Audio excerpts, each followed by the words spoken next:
నరసింహారెడ్డి వంటి block buster తర్వాత Nandamuri Balakrishna mass director Gopichand Malineni combination లో మరో క్రేజీ ప్రాజెక్ట్ పట్టాలెక్కిన సంగతి తెలిసిందే.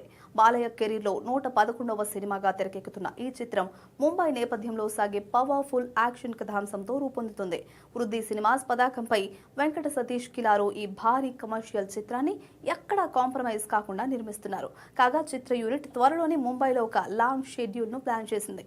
దీనికోసం ఈ వారంలోనే బాలకృష్ణ ముంబైలో అడుగు పెట్టనున్నారు. ఈ షెడ్యూల్లో ప్రధాన తారాగణంపై కొన్ని కీలకమైన టాకీ సీన్లతో పాటు హై వోల్టేజ్ పోరాట యాక్షన్ సీక్వెన్స్ కూడా తెరకెక్కించనున్నారు. ఇక ఈ సినిమాలో బాలయ్య పవర్ఫుల్ రోల్లో కనిపించబోతున్నట్లుగా తెలుస్తుంది. ఆయన పవర్ఫుల్ గ్యాంగ్స్టర్ గా నటిస్తున్నట్లుగా సమాచారం. ఈ సినిమాలో మంచు మనోజ్ బాలకృష్ణను ఢీ కొట్టే పవర్ఫుల్ విలన్ గా నటిస్తున్నాడు. వీరిద్దరి మధ్య వచ్చే యాక్షన్ సీన్స్ సినిమాకి హైలైట్ గా నిలవనున్నాయి. దీనికి తోడు music sensation SS Thaman background score, Gopichand Malineni elevations తోడైతే ఫ్యాన్స్ కు ఫుల్ మీల్స్ పక్కా అని చెప్పొచ్చు.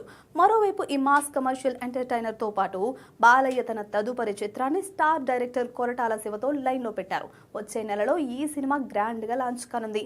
అన్నట్టు జూన్ 10న బాలయ్య బర్త్డే గిఫ్ట్ గా NBK 111 టీజర్ వచ్చే ఛాన్స్ ఉంది.